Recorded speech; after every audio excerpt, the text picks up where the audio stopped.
2 weeks before my wedding, my fiancé left me for my brother, and my parents told me, be happy for him. Then legally disowned me when I refused to be his best man, and months later they were at my door crying because someone had just torched their perfect world. Hey, Reddit, I never thought I'd be the guy posting something like this, but here we are, because my family's situation went from messy to downright insane, and I figured I'd throw it out here since I honestly don't know if I'm the crazy one or if they really are as bad as I think. It started with my engagement, my brother, and some choices that blew everything up, so I guess I should start from the top. My name's Mason, I'm 33, and until about a year ago I thought my life was finally settling into place. I'd been with Sasha for 4 years, we met at this little diner near downtown and hit it off right away, and honestly she felt like my first real shot at building a future with someone. We picked rings together, set a date, and booked this vineyard outside the city. It wasn't anything crazy fancy, but it was perfect for us, at least that's what I thought. Sasha had this way of making everything feel like an event, even picking flowers for the tables.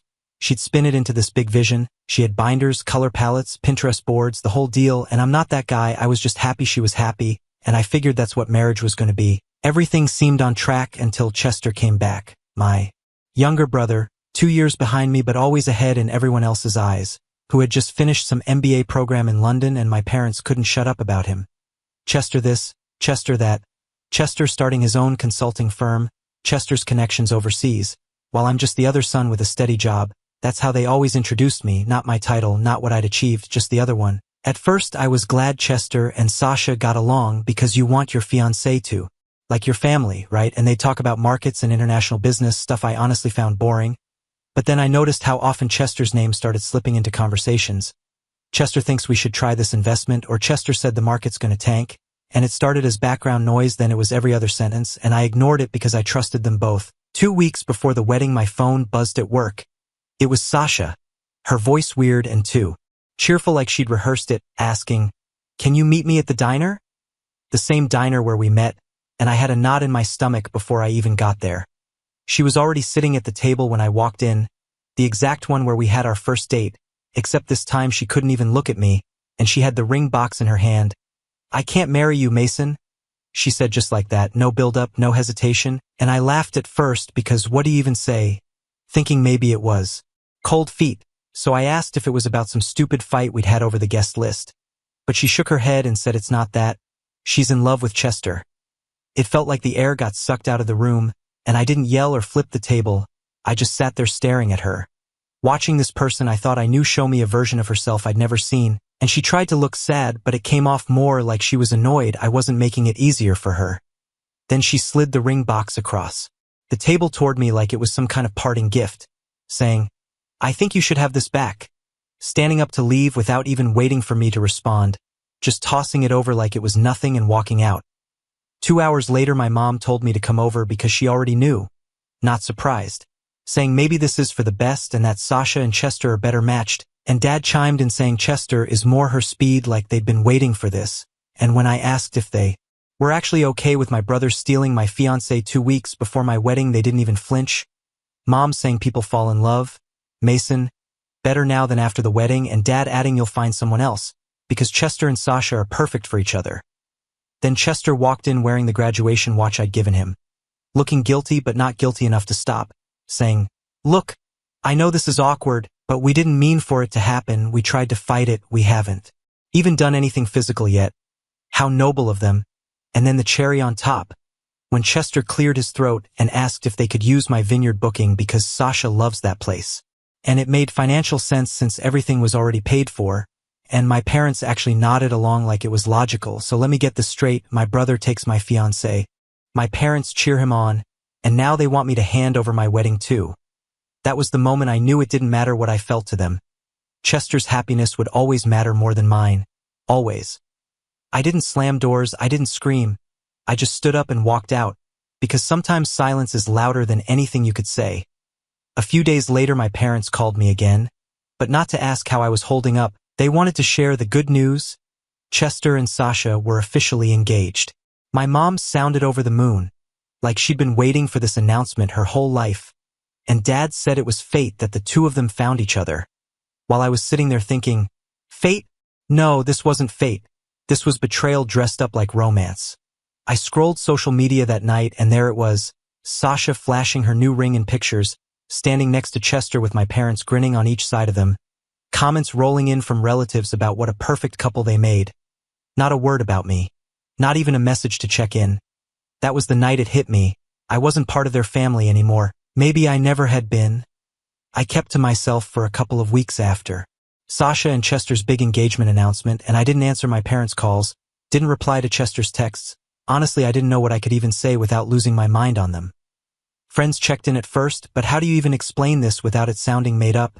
Yeah, my little brother stole my fiancé 2 weeks before our wedding, and now my parents are planning their engagement party. People don't know what to do with that. They just kind of nod and say, "Man, that sucks," then change the subject. My parents showed up at my place uninvited one Saturday morning. I opened the door and there they were smiling like nothing was wrong. "Mason?" Mom started, smoothing her skirt like she hadn't just barged into my home. "We need to talk about Chester's wedding." I just stood there for a second. Wedding? They've been engaged for like 2 weeks. Dad shrugged. "When it's right, it's right. They've set a date and things are moving quickly." I laughed. Couldn't help it. "So my fiancé dumps me for my brother and 2 weeks later you're here to plan their wedding with me. You hear yourselves, right?" Dad's voice went firm. "Enough with the victim routine. We're here because Chester wants you to be his best man." I actually thought he was joking. I laughed again louder this time. "His what? Best man?" Mom repeated like it was perfectly normal. "It would mean so much to him and to us. This is your chance to show you're the bigger person, to rise above all this pettiness and be there for your brother." I stared at them, waiting for the hidden camera crew to jump out. "You really think I'd stand up there beside him while he marries the woman I was supposed to marry 2 weeks ago?" Dad stepped forward, lowering his voice like he was giving me fatherly wisdom. "Think how it will look if Chester's own brother isn't standing beside him. People will talk. Do you want that kind of embarrassment hanging over the family?" There it was. Not my feelings, not my pain, just their obsession with appearances. They didn't care that I was humiliated. They cared that other people might notice. "You know what's embarrassing?" I snapped. "The fact that you let this happen. The fact that you both knew Chester had feelings for Sasha and decided not to warn me. The fact that you clapped when they announced their engagement instead of asking if I was okay. That's embarrassing." Mom's eyes narrowed. "We only suspected Chester liked her.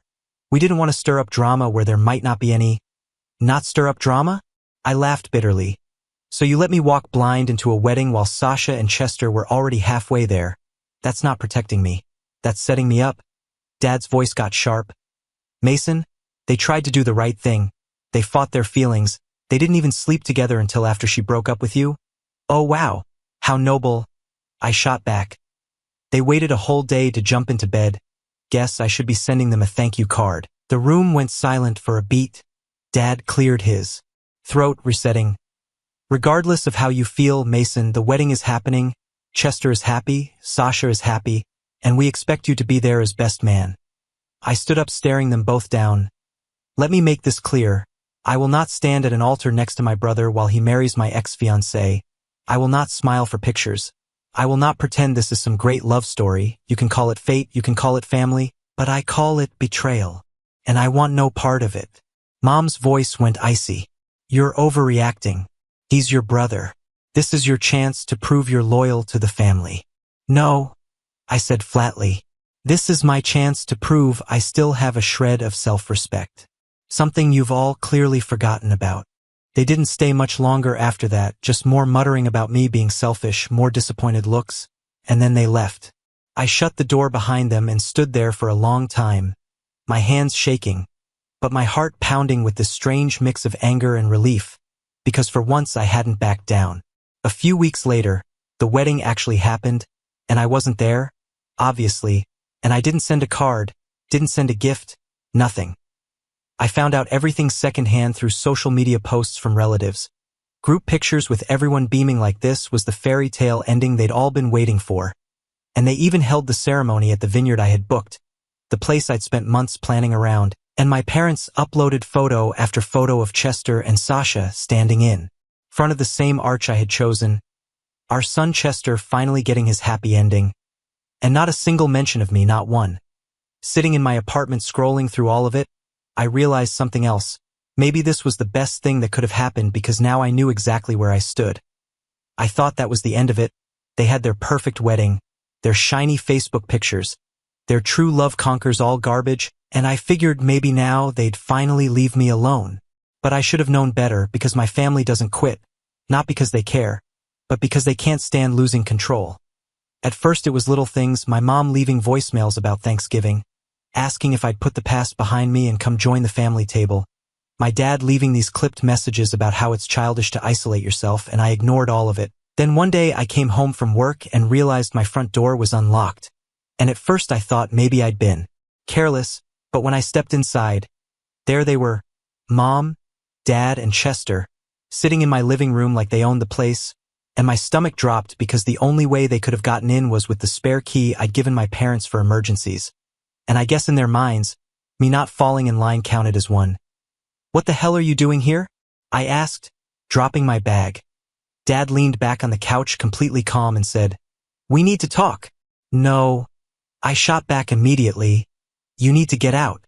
"Mason," Chester said, standing up with his hands raised like I was some wild animal. "Just give us 5 minutes. Okay? Get out," I said, because this had gone on long enough. Mom declared, her voice sharp like she was the one who'd been wronged. "You're 33 years old, Mason, and you're acting like a spoiled child. You're ruining our reputation." I laughed cold. A spoiled child? That's what you call someone who lost his fiancée to his brother and got told to smile about it. Chester's voice rose. "I'm sick of this. I'm sick of walking around feeling guilty for being happy. For once in my life I found something real, and all you do is throw it in my face." "Something real?" I barked out a laugh. "You mean marrying her in the venue I booked?" "Yeah, that's real, all right, real pathetic." "Enough." Dad's voice thundered through the room as he stood pointing at me like I was 12 years old again, saying this anger and resentment was poisoning everything, that Chester didn't make a mistake, he made a choice, and it was time I let it go, because Sasha was part of their family now, Chester was happy, they were all happy, and the only one sulking was me, and that was a choice I was making. I just stood there staring at the three of them, the people who were supposed to love me, supposed to have my back, and all I could think was, they'll never see it. They'll never see me. "You're right," I said quietly, and they all looked surprised like I'd just given in. "You're right," I repeated. "I am making a choice. I'm choosing not to pretend this is okay. I'm choosing not to waste another second trying to earn approval from parents who only see me as the backup son." Dad's face hardened. "If you can't move on, then maybe you don't belong in this family anymore." I stared him down. "And what if I don't? What if I don't move on? What then?"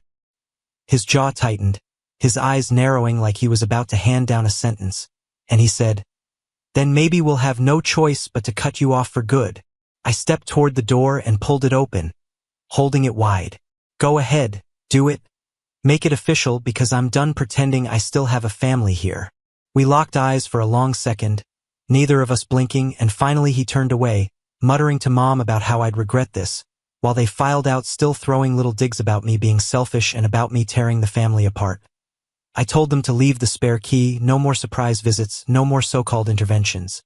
For the first time in months, I felt like I had taken something back, and of course I didn't realize then how far they'd actually go. For a while, I thought maybe I'd finally scared them off because after the key in the door stun I figured they'd back down, and weeks passed and things were quiet, too quiet, but then little stuff started happening that didn't sit right with me.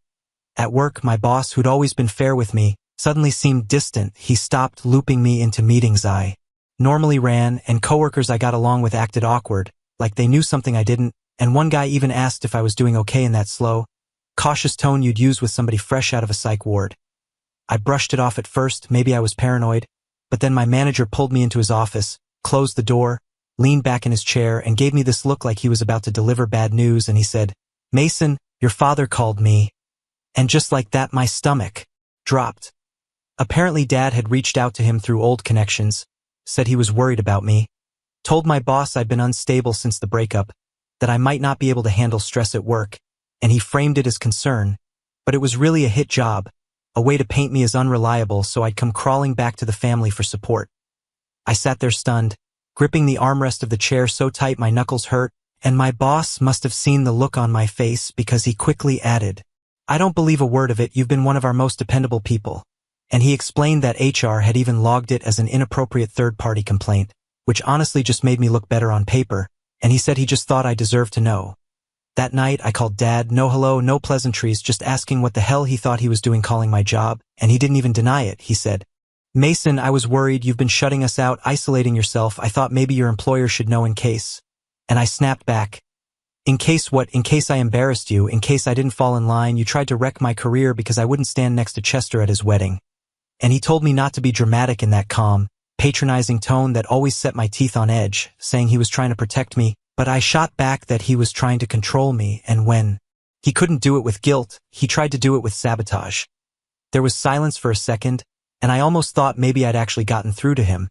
But then his voice dropped colder than I'd ever heard it, and he said, if you won't move on from this, Mason, maybe you don't belong in this family anymore. And my heart was pounding as I forced the words out, asking what if I didn't move on, what then? And after a pause he said it, then we'll make it official.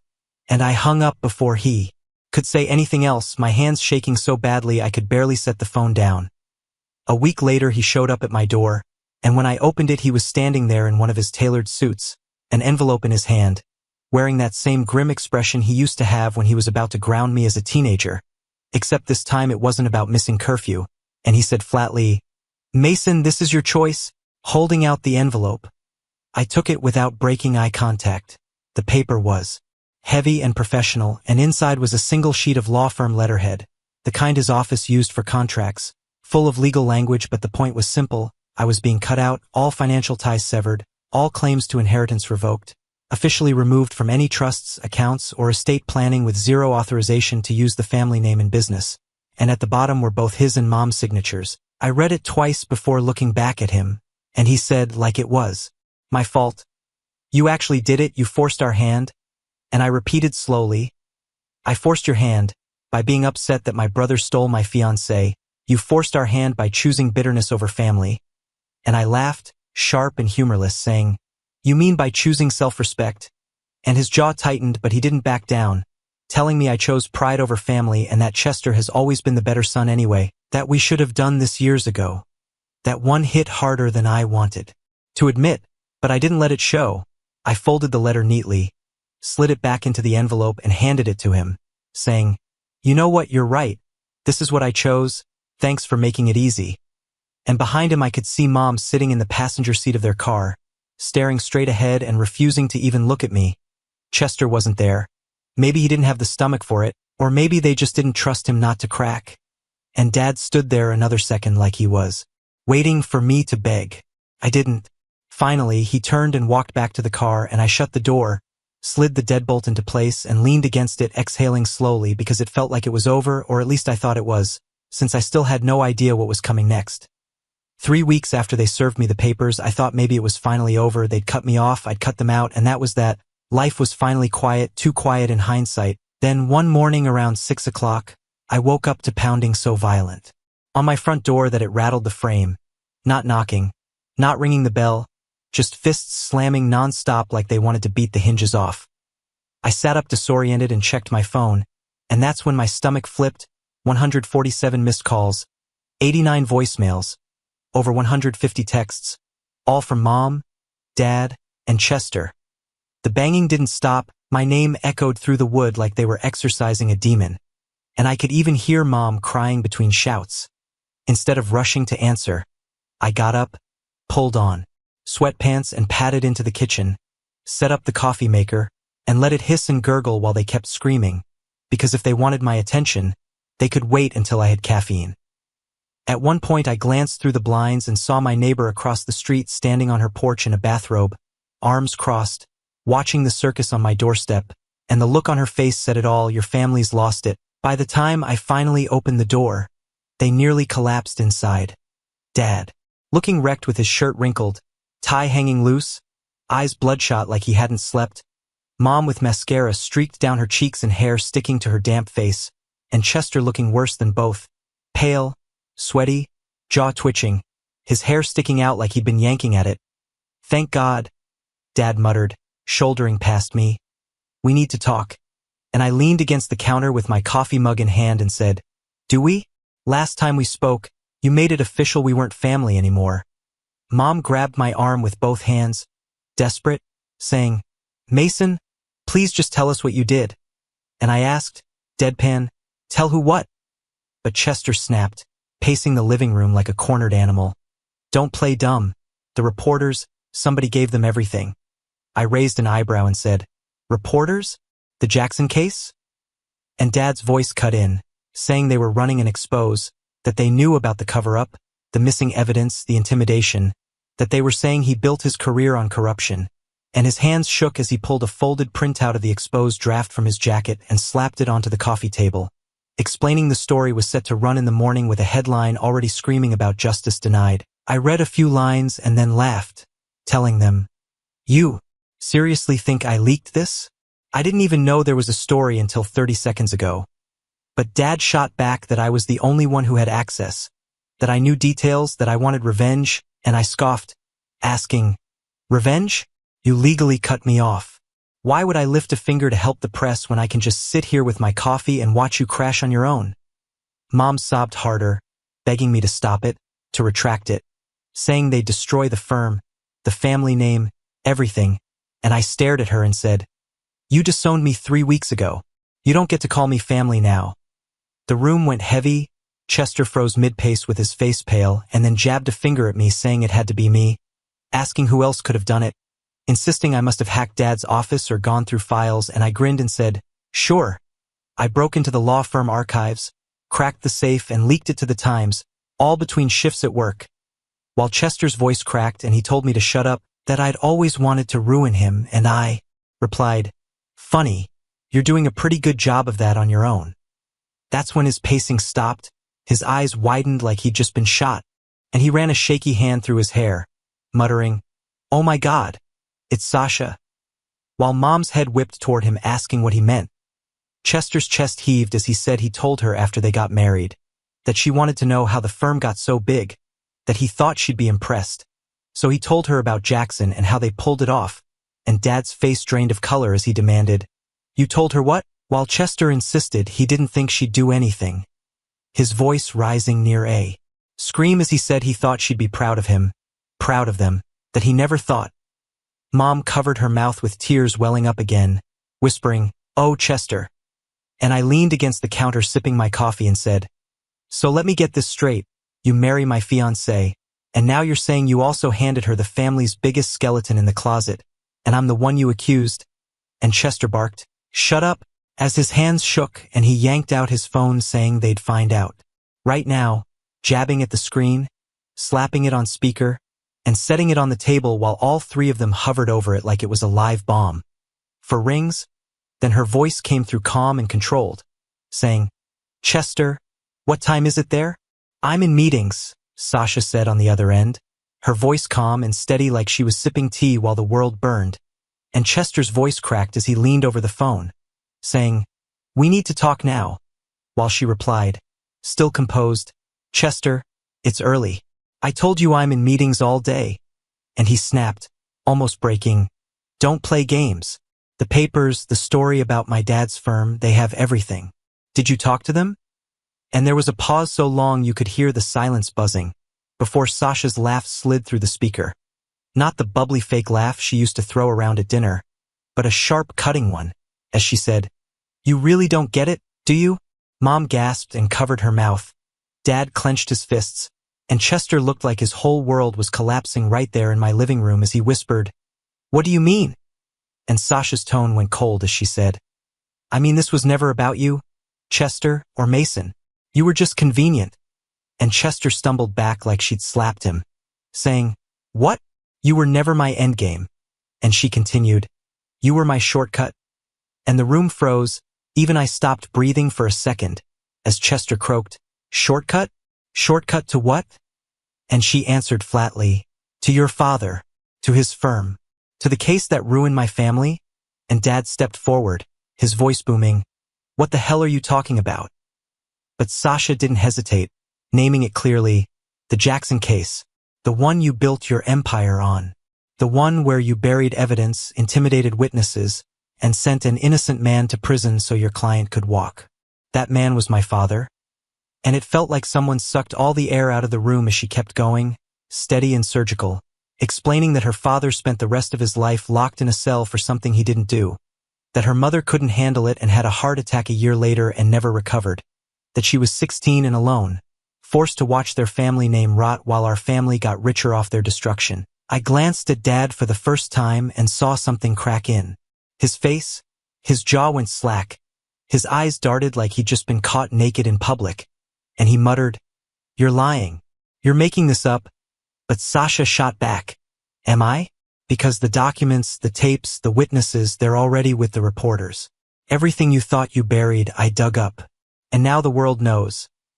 And Mom broke into sobs and collapsed onto the couch.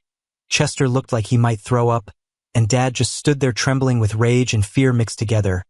While I couldn't help it, I laughed. Not because it was funny, but because the irony was so sharp it cut. After all their scheming, all their betrayal, all their smug lectures about family first, it was Sasha, their perfect golden girl, who gutted them. Chester clutched the phone like it was a lifeline, begging, "Sasha, please, you loved me, you said." But she interrupted coldly, saying she studied him. She studied all of us. That Mason was the first opening, so she took it. A coffee shop meet cute. She knew exactly where I went every morning, what I liked, what I wanted.